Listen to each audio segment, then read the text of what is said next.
I'm going to call this video pre-series waffle. The plan is I'm going to try and do a playthrough of Disgaea 6 in Japanese, but I wanted to discuss a few things before we begin. Firstly, the Disgaea series in general and my relation to it. I started playing with Disgaea 2 way back on the PS2, this is footage from the PC version. Almost everything about this game is appealing to me. I love the look of it, the sprite work, the outlandish attack animations. I love that it's packed full of obtuse systems that you have to master. I love that the story doesn't take itself too seriously, although I do find the writing a bit hit and miss. I think the reason I've played this series for so many hours over the years is the satisfaction I get from what is at the core of each Disgaea game. That is, starting with something small and building it into something ridiculous. We'll get to Disgaea 6 later. After 2 I went back and played the first game on PSP, and I've followed the series ever since.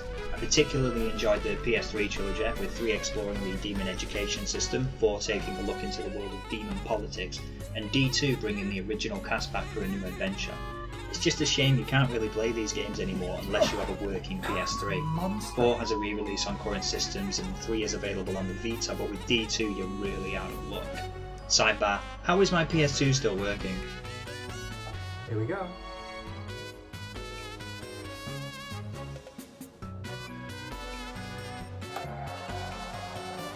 How is my PS1 still working and yet my PS3 is dead? The PS3 I bought to replace my dead PS3 is dead.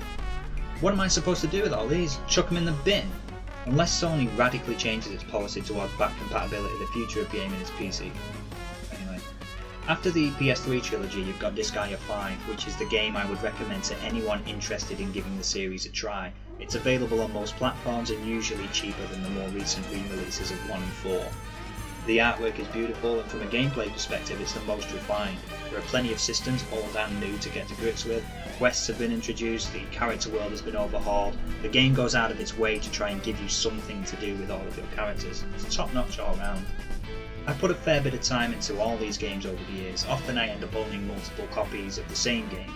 It's fair to say that when it comes to the series I'm a fan, which brings me on to why I'm playing Disgaea 6 and why in Japanese. I've been studying Japanese for a couple of years now and I've been finding it difficult but rewarding. Besides regular study materials, I sometimes try reading manga or children's books and sometimes playing games. I love gaming, it's my #1 hobby, so if I can combine it with my studies it's a total no-brainer, and it's a goal of mine to be able to play games in Japanese. The reason I've picked Disgaea 6 is that I'm not familiar with it. I've never played it before, so the challenge is, can I understand enough Japanese to figure out not only how this new game works, but also what's happening, like who are the characters and what are their motivations.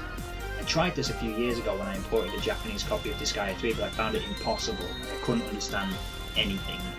With this series I'd like to see if I've made any progress and hopefully track future progress as I continue to learn progress.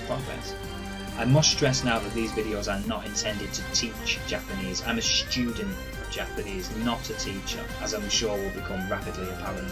I expect to make mistakes, I expect to change my mind, I expect to contradict myself in future videos. It's all part of learning and it's that process that I'd like to document.